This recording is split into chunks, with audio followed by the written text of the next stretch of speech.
lo has preparado hoy o qué? Hoy un poquito. Pues nada, bienvenido, justo. porque aquí arranca una nueva entrega de Está todo inventado. Y ahora cuéntame, teniendo en cuenta, en fin, la de guerras que hay en la historia, ¿alguna ha salido gratis?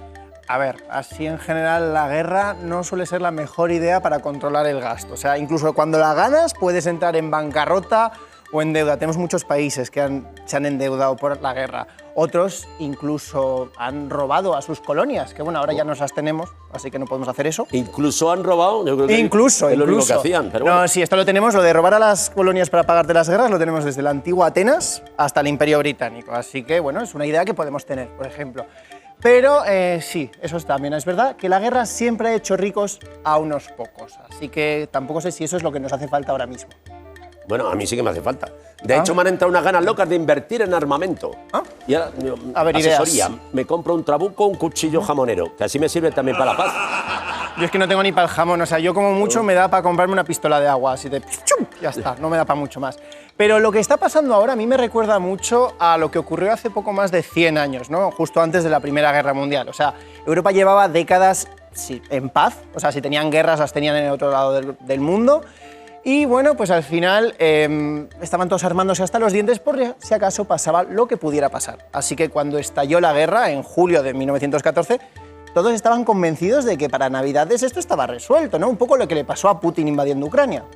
Bueno, es que al final todo se alarga más de lo que pensamos. Las guerras, las obras, las victorias del Real Madrid al Atlético también se estiran un poco. Wyoming, soy maricón, no hablo furbo, o sea, lo siento. Pero bueno, yo te puedo hablar de historias si quieres. Entonces, a ver, el problema es que la guerra efectivamente se alargó y claro, con eso aumentó el gasto.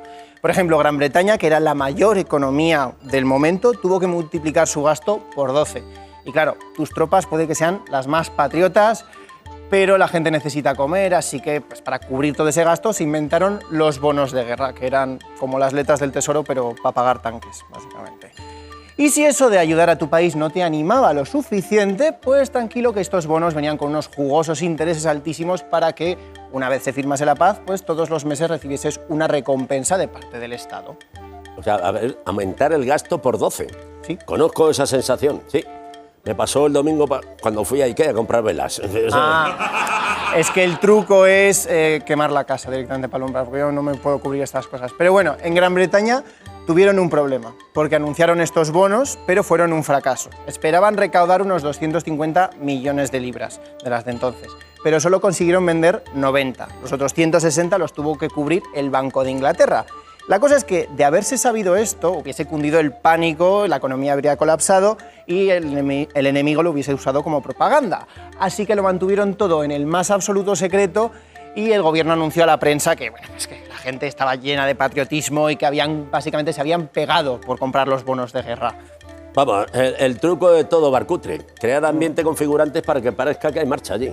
O como en mis fiestas de cumpleaños, yo hago lo mismo.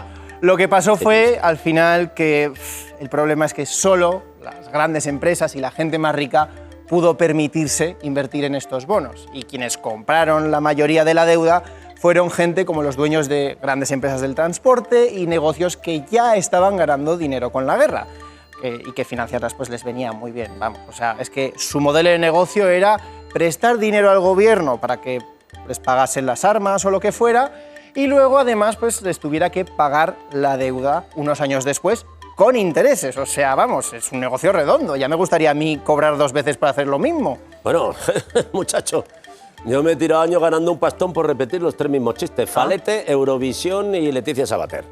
Bueno, oye. Son mis bonos de guerra. Pues Eurovisión se viene pronto, así que cuidado, ¿eh? En fin. La guerra no terminaba, así que lo de los bonos lo tuvieron que repetir varias veces. La deuda británica pasó del 25% al 125% del PIB. Pero ojo, que lo peor vino después de firmar la paz, porque los británicos estuvieron pagando la guerra durante los siguientes 20 años. Y eso que la habían ganado ellos, o sea, imagínate cómo están los perdedores. En 1921, cuando ya se había reconstruido todo lo que había que reconstruir, llegaron las consecuencias. Básicamente el país entró en una crisis con un 17% de paro. Para 1923 el 40% de los gastos del Estado iban a pagar la deuda que habían ido acumulando en esa década anterior. Y para hacer frente a la deuda tuvieron que aumentar los impuestos, que sobre todo afectó a las clases más humildes porque los ricos se las sabían todas para evadir esos impuestos. La guerra fue como una resaca de estas que te duele incluso 2 días después. O sea, todo era horrible, menos para los que habían podido invertir en esos bonos de guerra, a los que la prensa les bautizó pues lo que eran, especuladores de guerra. Especuladores de guerra, o sea, como un fondo buitre pero con metralleta, ¿o cómo era? Como un fondo buitre pero sin el cómo, más bien. Sí, o sea, estos especuladores ya no vendían armas, pero seguían ganando muchísimo dinero cobrándose la deuda con sus intereses. La prensa denunciaba que mientras que muchos se habían sacrificado por su país durante la guerra, literalmente, otros se habían quedado atrás y seguían ganando dinero a costa de los esfuerzos de los demás y encima viviendo de las rentas. Los mayores especuladores de la guerra recibían más dinero del Estado cada año que lo que tenían que pagar de impuestos, o sea, salía a ganar. El resultado fue que incluso más de 10 años después de firmar la paz, la guerra y sus consecuencias seguían absorbiendo la mayor parte del gasto del Estado y encima, sobre todo, seguían haciendo más pobres a los pobres y más ricos a los ricos. No sé qué me dice que la cosa no va a cambiar mucho. No, me da que no. Pero ya hemos encontrado el único impuesto que los ricos pagan encantados, el que les hace ganar un pastón. En fin, está claro que en cuanto a financiar una guerra, el negocio ya está inventado. Sí, no, todo está inventado. Pues a eso vamos. Un fuerte aplauso para Mikel Herrán.